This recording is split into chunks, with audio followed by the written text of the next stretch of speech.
출애굽기 28장 6절에서 14절까지만 보겠습니다. 그들이 금실과 정색, 자색, 홍색실과 가늘게 꼰 배실로 공교히 짜서 에봇을 짓되 그것에 견대 둘을 달아 그 두 끝을 연하게 하고 에봇 위에 매는 띠는 에봇 짜는 부부로 금실과 정색, 자색, 홍색실과 가늘게 꼰 배실로 에봇에 공교히 붙여 짤지며 호마노 2개를 취하여 그 위에 이스라엘 아들들의 이름을 새기되 그들의 연치대로 6 이름을 한 보석에 나머지 6 이름은 다른 보석에 보석을 새기는 자가 이내 새김같이 너는 이스라엘 아들들의 이름을 그 두 보석에 새겨 금태에 물리고 그 두 보석을 에봇 2 견대에 붙여 이스라엘 아들들의 기념보석을 삼되 아론이 여호와 앞에서 그들의 이름을 그 두 어깨에 메어서 기념이 되게 할지며 너는 금으로 태를 만들고 정금으로 녹건처럼 2 사슬을 닦고 그 따은 사슬을 그 태에 달지니라. 하나님께서는 시내산에서 이스라엘과 언약을 맺으시고 하나님의 집 성전을 짓게 하셨습니다. 언약의 하나님께서 그들과 함께 사시는 가운데 언약의 백성들이 언제든지 하나님 앞에 나와서 은혜를 받게 하려는 것이었습니다. 이 하나님의 집 성전은 사람 마음대로, 백성 마음대로 짓게 하지 않으시고 그 모양과 치수와 그 기구들에 대하여 하나님께서 하나하나 다 자세하게 설명해 주셨습니다. 하나님께서 지시하신 대로 그 모든 것을 짓게 하신 것입니다. 지난 주일에 우리는 성전의 입구에 있는 번제단에 대해서 살펴보았지요. 번제단은 하나님 앞에 나올 수 없는 죄인으로 하여금 죄를 깨끗이 함을 받고 하나님 앞에 나아가 은혜를 받을 수 있도록 하나님께서 베풀어 주신 그런 복된 기구였습니다. 죄인은 이 번제단에서 하나님께서 정해주신 제사를 드림으로 죄를 사함 받게 되었고 또 하나님 앞에 나아갈 수 있게 되었습니다. 사실 이것은 이스라엘 백성들에게 우리 주 예수님에 대해서 가르치려고 주신 것이었습니다. 히브리서 10장 10절 말씀에 보면 이런 말씀을 합니다. 다 같이 한번 읽읍시다. 시작. 이곳 뜻을 좇아 예수 그리스도의 몸을 단번에 들이심으로 말미암아 우리가 거룩함을 얻었노라 했습니다. 예수님께서 번제단에서 짐승이 제사로 드려진 것처럼 예수님께서 자신의 몸을 십자가에서 단번에 들이심으로 말미암아 우리를 영원히 거룩하게 하신 것입니다.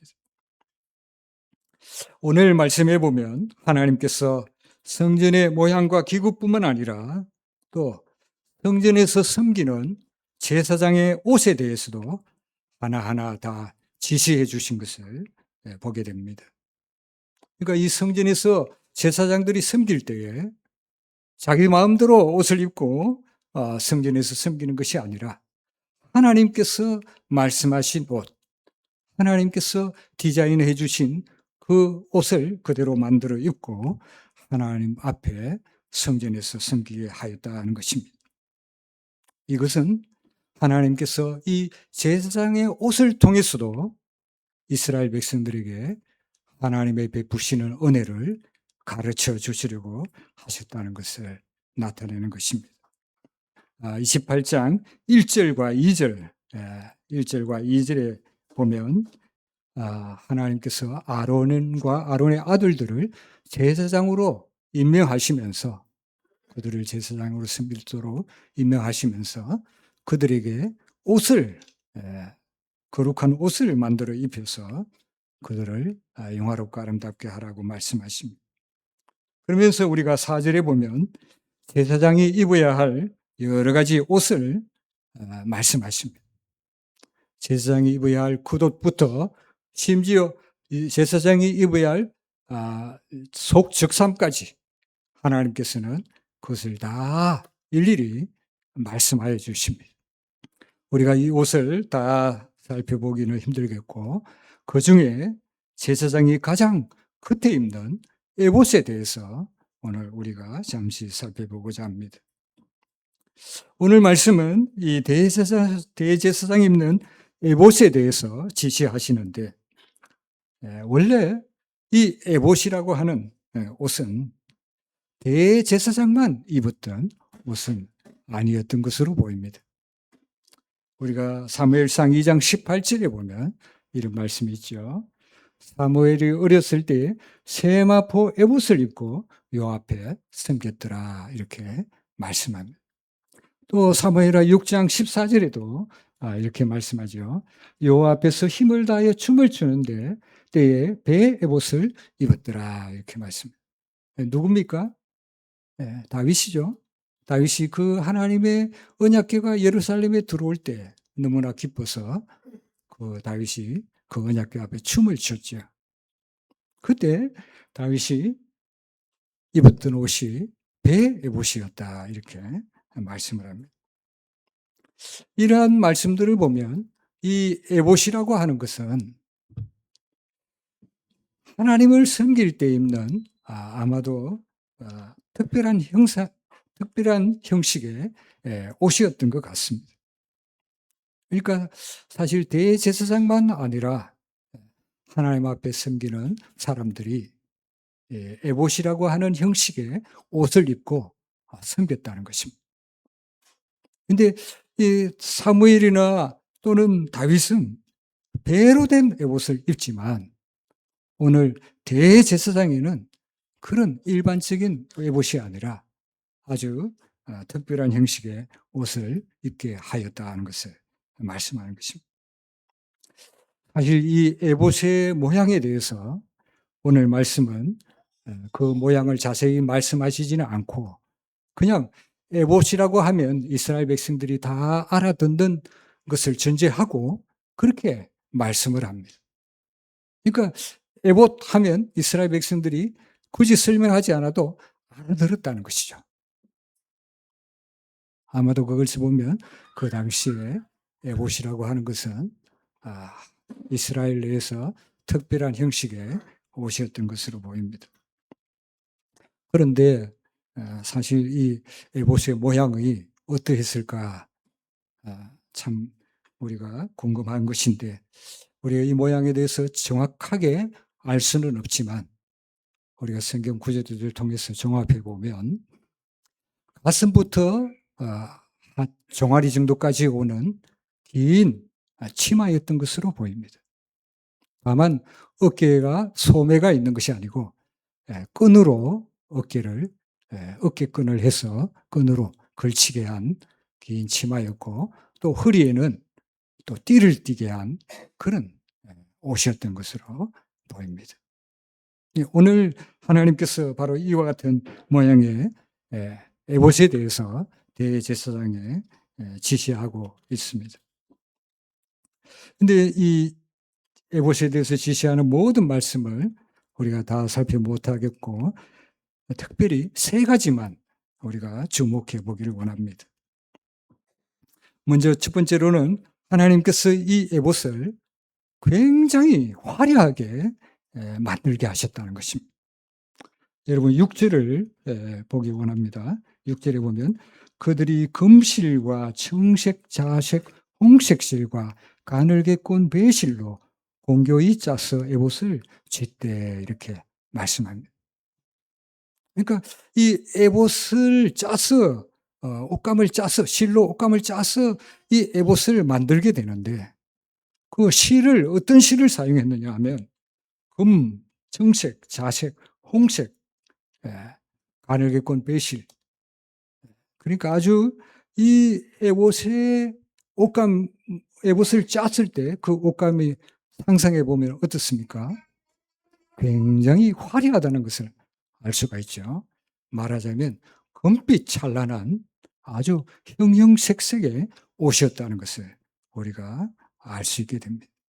이 옷에는 금이 들어가고 가지각색의 색깔의 실이 들어가고, 그래서 이 에봇은 굉장히 화려한 옷이었다 하는 것을 알 수가 있죠. 하나님의 집에서 하나님을 섬기는 대제사장의 옷이 이렇게 굉장히 색깔이 참 화려하고 또 금빛이 나고 이렇게 했던 것이 참 조금은 놀랍기도 합니다. 여러분, 만약에 제가 우리 성도님들 앞에서 예배를 인도하면서 옷을 입고 나왔는데 옷이 막 온갖 울긋불긋하고 거기에 막 금빛이 번쩍번쩍하고 이런 옷을 입고 나와서 예배를 인도한다고 생각해 보세요. 목사님 저 카바레 갔다 오셨나 뭐 이렇게 생각하지 않겠습니까? 아주 좀 이 성직자의 옷을 하고는 좀 이렇게 뭔가 맞지 않는 듯한 그런 느낌이 들지요. 그런데 사실 이 대제사장의 옷은 굉장히 화려했다는 것입니다. 엄청나게 빛이 나고 화려했다는 거죠. 하나님께서 왜 이렇게 대제사장의 옷을 이렇게 화려하게 하셨을까요? 우리가 그 뜻을 참 자세히 알 수 없지만 2절에 보면 이런 말씀이 있죠. 네 형 아론을 위하여 거룩한 옷을 지어서 영화롭고 아름답게 할지니 이렇게 말씀. 하나님께서 이 대제사장을 영화롭고 아름답게 하기를 원하셨다는 것이죠. 이 대제사장을 이스라엘 가운데서 아주 영화롭게 하고 아름답게 하고 이 대제사장을 이스라엘 가운데서 굉장히 높이기를 원하셨다는 것입니다. 사실 이 아론과 또 그 아들들은 우리와 다름없는 죄인들입니다. 허물 많은 죄인들입니다. 그러나 사실 그들이 취한 그 직분은 바로 하나님의 아들 우리 주 예수님을 나타내는 직분입니다. 그 직분은 너무나도 존귀한 직분이죠. 그래서 비록 그 대제사장을 허물 많은 죄인이지만 그의 입는 옷을 지극히 화려하게 입혀서 사실은 그 직분의 존귀함, 말하자면 우리 주 예수님의 존귀함을 나타내고자 하셨다는 것을 짐작하게 됩니다. 바로 이 화려한 옷은 진정한 대제사장이신 우리 주 예수님의 존귀를 나타내는 것이었다는 것입니다. 그래서 이스라엘 백성들로 하여금 그분께만 영광이 돌려지고 또 이스라엘 백성들로 하여금 오직 그분만 바라보고 높이게 하시려는 그런 뜻이 있었다는 것입니다. 성전에 나오는 이스라엘 백성들로 하여금 예수님을 증거하는 그 대제사장만 바라보고 높이게 하려는 그런 뜻이 이 옷에 들어있었다는 것입니다. 여러분, 결혼식에는 신부, 드레스를 입은 신부가 가장 아름답지요. 그래서 결혼식에서는 모두가 다 신부를 주목합니다. 근데 여러분, 어떤 사람이 신부보다 더 아름다운 드레스를 입고 남의 결혼식에 참여를 한 굉장한 신뢰죠. 신뢰입니다. 결혼식 갈 때는 자기가 아무리 아름다워도 신부보다는 좀 못하게 해서 가야 그게 신부에 대한 예의죠. 그날만큼은 모두가 신부를 주목하고 신부에게 박수를 보내고 그렇게 하는 것이죠. 이 대제사장이 있는 이 성전에 나왔을 때 모든 이스라엘 백성들은 오직 그 대제사장만을 주목하고 그만 높이고 그만 영화롭게 하는 그런 자세로 나오게 하였다는 것입니다. 하나님께서 이 대제사장의 분을 그렇게 높이신 것입니다. 예, 하나님께서는 바로 우리 주 예수님을 또한 그렇게 높이셨죠. 주님은 비록 이 땅에 종으로 오셔서 섬기시고 십자가에 죽기까지 복종하시고 그렇게 낮아지셨지만 하나님께서 예수님을 지극히 높이시고 영광스럽게 하셨습니다. 빌립보서 2장 9절 말씀, 9절에서 10절 말씀. 네, 자주 읽는 말씀입니다만 한번 다 같이 읽읍시다. 시작. 이름으로 하나님이 그를 지극히 높여 모든 이름 위에 뛰어난 이름을 주사 하늘에 있는 자들과 땅에 있는 자들과 땅 아래에 있는 자들로 모든 무릎을 예수 이름에 꿇게 하시고 모든 입으로 예수를 그리스도를 주라 시인하여 하나님 아버지께 영광을 돌리게 하셨느니라. 모든 입으로 우리 모든 주의 백성은 그 예수님만 바라보며 그 예수님만 높이는 가운데 우리는 예배드리며 또 살아가는 것입니다. 이것이 우리 주의 백성들의 마땅한 모습인 것이죠. 우리가 하나님의 집인 교회 공동체에서도 섬길 때에도 우리는 오직 예수님만 높임을 받도록 예수님께만 영광이 가도록 그렇게 섬기고 그렇게 봉사하는 것이 그것이 하나님의 백성의 공동체, 이 공동체가 바로 교회죠. 교회가 바로 성전인데 이 성전에서 우리가 가져야 될 자세라는 것을 말씀합니다. 오늘 두 번째로 하나님께서는 이 대제사장의 옷을 가장 화려하게 지으셨을 뿐만 아니라 두 번째로는 이 대제사장의 그 에봇 어깨에 아주 특별한 보석을 달게 하였다는 것입니다. 여러분 오늘 본문 9절부터 10절에 보면 이렇게 말씀합니다. 호마노 2개를 취하여 그 위에 이스라엘 아들들의 이름을 새기되 그들의 연치대로 6 이름을 한 보석에 나머지 6 이름은 다른 보석에 보석을 새기는 자가 이내 새김같이 너는 이스라엘 아들들의 이름을 그 2 보석에 새겨 검태에 물리라 했습니다. 그러니까 이 설명을 하자면 이 에봇의 어깨끈, 이 어깨끈에 2 보석, 여기 호마노로 나와 있는데 이 호마노가 정확히 무엇인지 저는 한 번도 본 적도 없고 구경한 적도 없습니다. 오늘날 말로 이 현금석이라 이렇게 말하기도 하는 것 같습니다. 이 2 보석에다가 이스라엘 백성들의 이름을 새겨서 이 2 보석에 이스라엘 백성들의 이름을 새겨서 그것을 이 2 어깨끈에다가 검태에 물려서 달아라는 것입니다. 12절에 보면 그 2 보석을 에봇 2 견대에 붙여 이스라엘 아들들의 기념 보석을 삼되 아론이 여호와 앞에서 그들의 이름을 그 2 어깨에 메어서 기념이 되게 할지며 이랬습니다. 그러니까 이스라엘 12지파니까 6지파 6지파씩 이 2 보석에 새겨서 아론의 어깨 위에 두게 하였다는 것입니다. 근데 이것을 하나님께서 말씀하시기를 그들의 이름을 그 2 어깨에 매게 해야 하였다 이렇게 말씀하는 것입니다. 사실 이것이 말하는 것이 무엇입니까? 이것은 하나님께서 이스라엘 모든 백성을 아론의 대제사장의 2 어깨에 매게 했다는 것입니다. 그러니까 하나님께서 이스라엘 모든 백성을 이 아론의 2 어깨에 메워서 대제사장의 2 어깨에 메워서 그들을 책임지게 하였다는 그런 뜻이죠.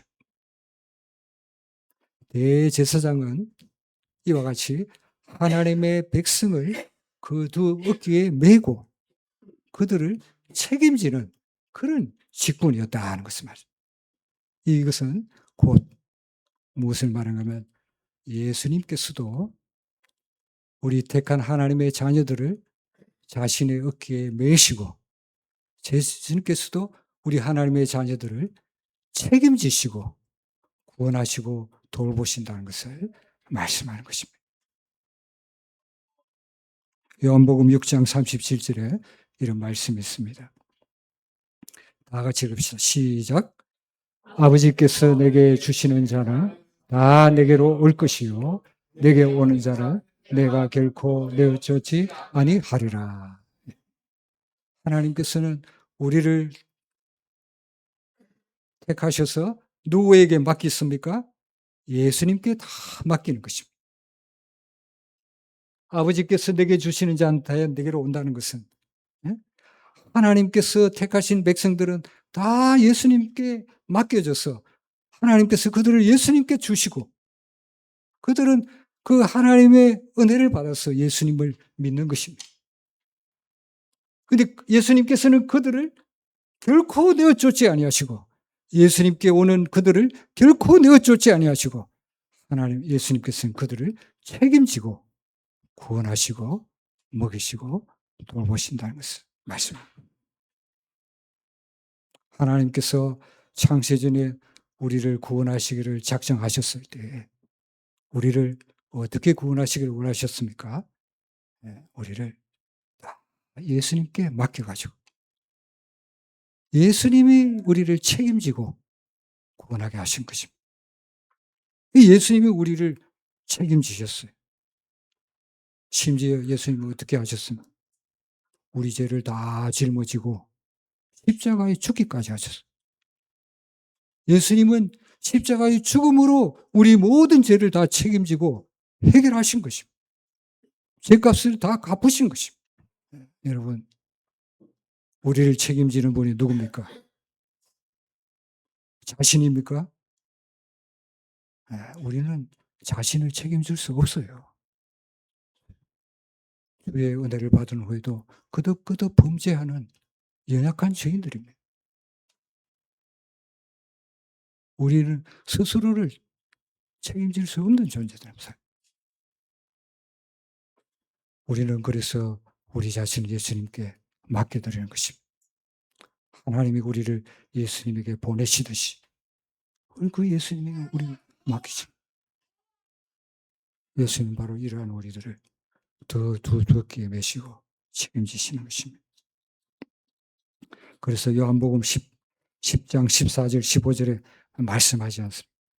다 같이 한번 읽읍시다. 시작. 나는 선한 목자라 내가 내 양을 알고 양도 나를 아는 것이 아버지께서 나를 아시고 내가 아버지를 아는 것 같으니 나는 양을 위하여 버린다. 예수님께서 우리를 책임지지 않으셨다면 십자가를 지실 이유가 없으셨다. 예수님은 우리를 책임지시고도 보십니다. 예수님은 잠시 우리를 책임질 뿐만 아니라 우리 끝까지 하나님께서 붙여주신 맡겨주신 그 백성을 끝까지 책임지실 것입니다.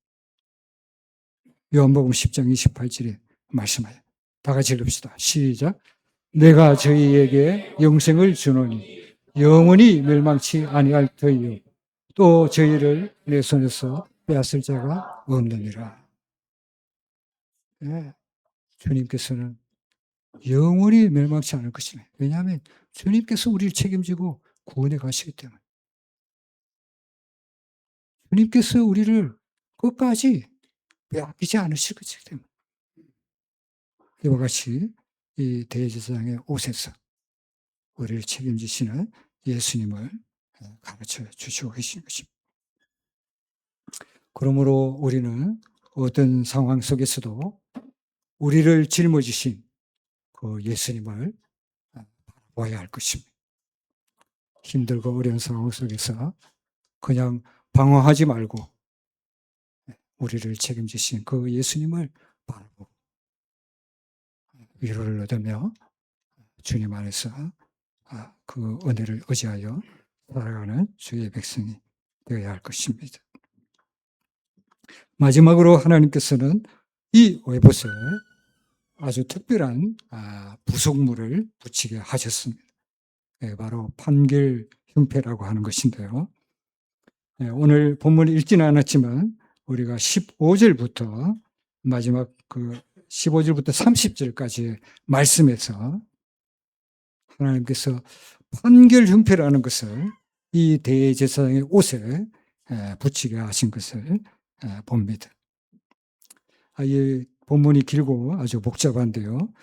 간단하게 설명하자면 그런 거 비슷합니다. 여러분, 청바지를 입을 때 청바지 엉덩이 쪽에 뭐가 있습니까? 주머니가 있죠. 엉덩이 쪽에 주머니가 분명하게 이렇게 드러나지 않습니다. 그처럼 사실 이 대제사장의 에봇의 가슴 부위 중앙에 하나의 정사각형의 주머니를 달게 하셨다는 것입니다. 물론 청바지 주머니처럼 박음질해서 다한 것이 아니라 금사슬로 그 주머니를 만들어서 금사슬로 엮어서 그 주머니를 달게 한 것입니다. 주머니를 만든 재료는 물론 청색, 자색, 홍색실과 금실로 짠 에봇과 같은 재료인데 그 천을 두 겹으로 접어서 가로 세로 한 뼘씩 크기로 네모 반듯하게 해서 주머니를 만들고 이것을 네 기퉁이에 금사슬을 걸어가지고 이 에봇에 부착하게 한 것입니다. 그리고 이제 그 주머니 속에 우리가 30절에 보듯이 우림과 둠밈이라는 것을 거기에 넣어두게 하셨습니다. 사실 이 우림과 둠밈은 어려운 것인데요. 오늘 설명을 하지 않겠습니다. 근데 어쨌든 이 판결 형패라는 그 주머니를 대제사장의 에봇 중앙에 부착하게 했는데 여기에 특별한 것이 뭐냐 하면 이 판결 형패 전면에 보석을 박아두게 하였다는 것입니다. 17절부터 19절의 말씀에 보면 장광이 한 뼘씩 두 겹으로 네모 반듯하게 하고 그것에 네 줄로 보석을 몰리되 첫 줄은 홍보석, 화공, 녹저옥이요 둘째 줄은 석류석, 남보석, 홍만호요 셋째 줄은 호박, 백만호, 자수정이요 넷째 줄은 녹보석, 홍만호, 벽옥으로 다 금태에 물려라고 이렇게 말씀을 합니다. 그러니까 이 판결 형패에 보석을 물리되 세 개씩 네 줄로 그러니까 12개의 보석이죠. 여기 나오는 보석의 이름을 다 알 수는 없습니다. 그런데 이 판결 형패에 보석에 아주 특별한 것이 있는데 그것이 뭐냐면 21절을 이렇게 말씀하죠. 이 보석들은 이스라엘 아들들의 이름대로 12이라 매 보석에 12지파의 한 이름씩 인을 새기는 법으로 새기라 이렇게 말씀합니다.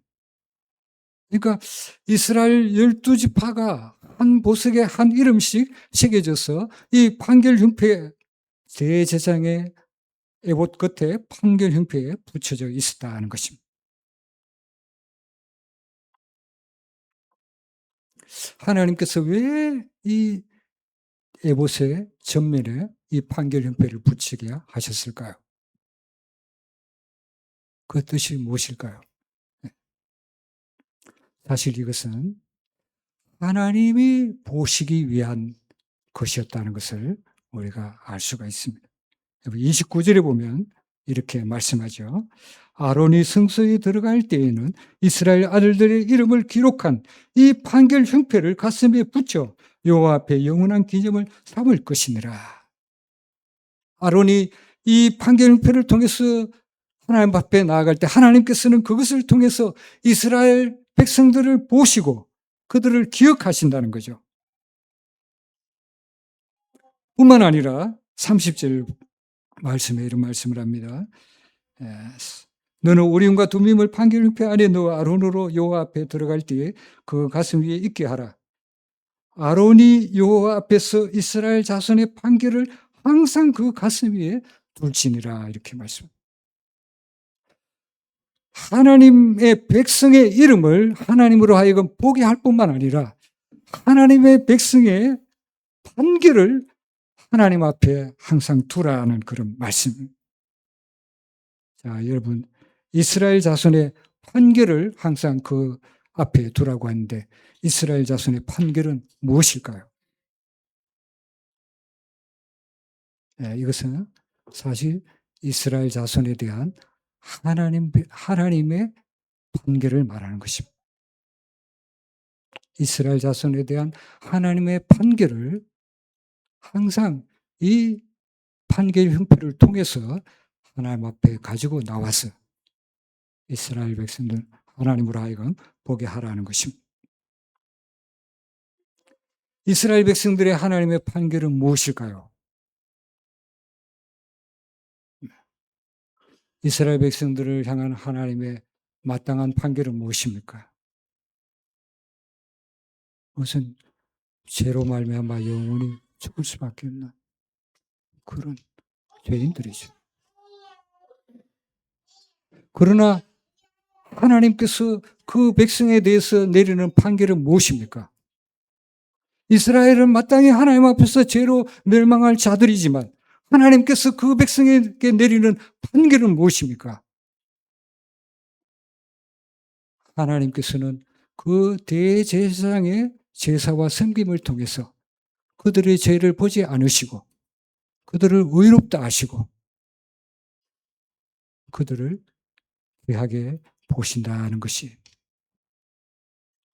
원래는 마땅히 죽어 마땅한 죄인들이지만 이 대제사장의 은혜를 입어서 하나님 앞에 나오는 이 이스라엘 백성들은 하나님 앞에서 멸망할 죄인이 아니요 의롭다함을 얻는 판결을 얻으며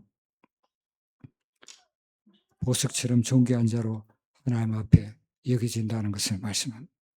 우리 죽어 마땅할 죄인이 이 대제사장의 은혜를 입어서 하나님께서는 우리에게 의롭다 하시는 판결을 주시며 우리는 하나님 앞에 은혜 받는 자로 나타나게 되는 것입니다. 그래서 로마서 2장 24절에 이렇게 말씀하죠. 로마서 2장 24절. 다 같이 읽읍시다. 시작. 그리스도 예수 안에 있는 구속으로 말미암아 하나님의 은혜로 값없이 의롭다 하심을 얻은 자니라. 예, 이 의롭다 하심을 받았다는 것은 의롭다고 판결받았다는 그런 말. 의롭다고 판결받았다. 마땅히 하나님 앞에 죄인이고 심판받아 마땅할 죄인이지만 하나님께서 예수님의 구속으로 말미암아 대제사장이신 예수님의 구속의 은혜로 말미암아 그들은 의롭다고 판결을 받는다는 것입니다. 대제사장은 바로 하나님 앞에 이러한 우리를 의롭다 하는 판결로 인도하시는 주님이시라는 것을 말씀하는 거죠.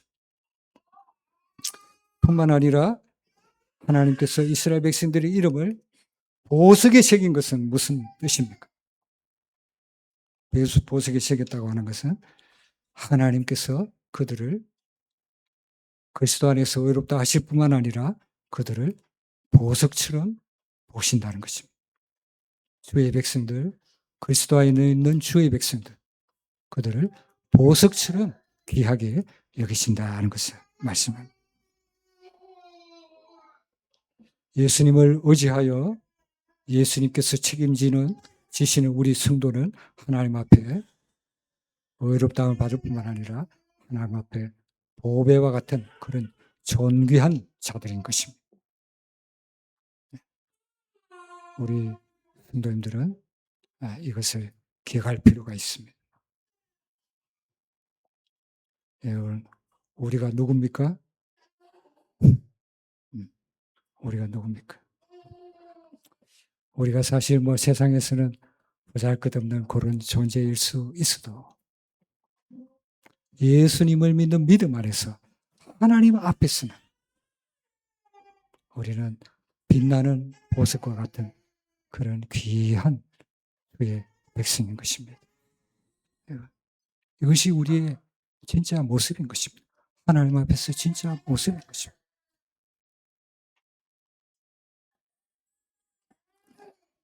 사람들이 어떻게 우리를 보든, 사람들이 우리를 어떻게 평가하든, 예수님 안에서 하나님이 우리에 대한 판단과 평가는 무엇입니까? 그것은 어렵다고 하는 것이며 보석과 같은 귀한 존재라는 것을 말씀한 것입니다. 여러분, 다른 사람의 판단으로 자신을 보지 않기를 바랍니다. 하나님의 판단으로 우리 자신을 볼 수 있기를 바랍니다. 예수 그리스도 안에서 하나님께서는 우리를 보배같이 존귀하게 보시는 것입니다. 여러분, 세상 사람들은 자기를 어떻게 좀 아름답게 보려고 뭐 이렇게 돈도 벌고 또 학력도 쌓고 뭐 자기를 치장하려고 여러 가지 애를 쓰죠. 그런다고 보석이 됩니까? 예수님 안에, 예수님 밖에서는 결코 하나님 앞에 보석일 수가 없는 것입니다. 그러나 그리스도를 믿는 믿음 안에서 하나님께서는 이 그리스도의 가슴에 박혀있는 우리를 보시며 언제나 우리를 보석처럼 귀하게 여기고 존귀하게 여기는 것입니다.